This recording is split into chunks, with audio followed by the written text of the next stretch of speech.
Good morning, day 14 update. I want to shout out some thank yous. Thank you, cousin Tracy, for offering me the motorized scooter. Super appreciative.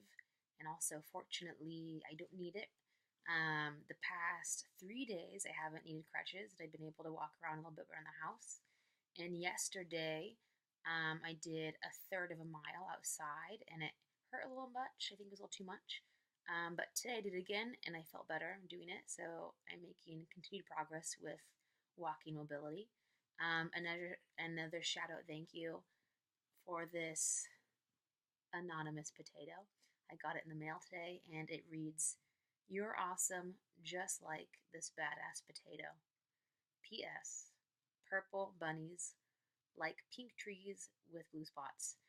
One thing I love about it is that it matches my random sense of humor. And also came with this anonymous potato card. I have ideas of who it may be, but I'm not sure. So the person who sent me that anonymous potato, thank you very much. It made me laugh when I opened it. It makes me smile when I see it, and it makes me smile whenever I think about it. So that was a cool thing today. Yeah, I had a little difficult morning, but it wasn't as bad as previous mornings, and so that really brightened up my day. Some other cool things I've been thinking about. Some daily rituals. I read a little bit every day, maybe just a page, maybe it's a chapter, it varies. And so I'm kind of slowly going through Jack Canfield's Success Principles, and it is quickly becoming one of my favorite books. In the beginning, he mentions that he suggests reading the book and then reading it a second time to go through the exercises. And like a lot of books say that. And so my first thought was like, psh, yeah, right. That's exactly what I'm going to do. I started going through it. I was going through the exercises, but I just wanted to like get in all the knowledge. And so, and I enjoyed the exercises that I did do. So I'm going to read through it all, kind of take in that mindset that he's talking about, and then read it through it again to do the exercises because they seem really impactful. And so I'm excited about that. And one of the exercises that I actually want to do soon, before finishing it, is create a vision board. And I want to create it of me like being able-bodied and walking and having more energy and like feeling healthy and strong. And there is this lupus awareness fundraiser walk in the end of October.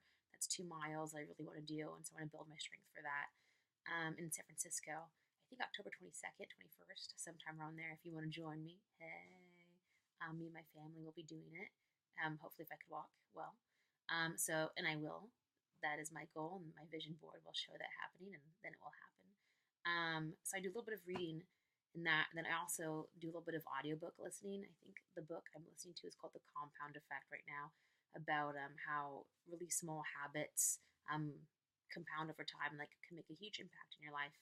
And so I'm really enjoying that. Those just help kind of saturating myself with positive, inspiring media and things, tips of helping me move forward in life in the direction I want to go in. I find really helpful for me, and creating the mindset that I want. And some cool stories that I've been reading recently with the success principles. One chapter was like the art of asking, and it wasn't called that, but it's essentially what is these little mini stories about people who asked. And this one was a 21-year-old guy who wanted to clean the Mississippi River of trash. And so he got in his boat and just was collecting trash, and he realized that that wasn't very effective. So he went to, I think he called like local representatives, and they all declined him. And then he got a phone book and just started like from A and started calling businesses. And one person remembered their call of picking up the phone and him saying, "Can you give me money?" And then her response is, "Who is this?" And so like he didn't have the knowledge or skills or resources of like how to ask. He didn't know about proposals or anything like that, but he just asked anyway, and he put in the effort and he put in the time. And that phone call ended up getting him a $25,000 donation. And then now it's at the point where he has a board of directors, 12 full-time staff, 10,000 or so volunteers, and they've raised millions of dollars. And I think they cleaned like 7 million pounds of trash from rivers all over the country. And so it's really cool to think that you don't necessarily have to know all the steps and how to do something, but as long as you take action, and then you'll get feedback, and then you'll learn more throughout that process of how things work, but then you can make things happen. And so that was a really cool story. And there was another cool story that I read today about rejection and about rejecting rejection. And it was this chiropractor who went to Monterey, and he wanted to open a chiropractor office. And he went to the association to ask for advice, and they're like, this place is saturated, it won't work out. And so what he did is he knocked on like 12,500 doors in a span of X amount of months, and he asked them like a set amount of questions of like, would you, for people who work 9 to 5, would you want to be open in the morning or the evening? Like, what would you call it? Blah blah blah blah. And like, when I have my grand opening, do you want an invitation?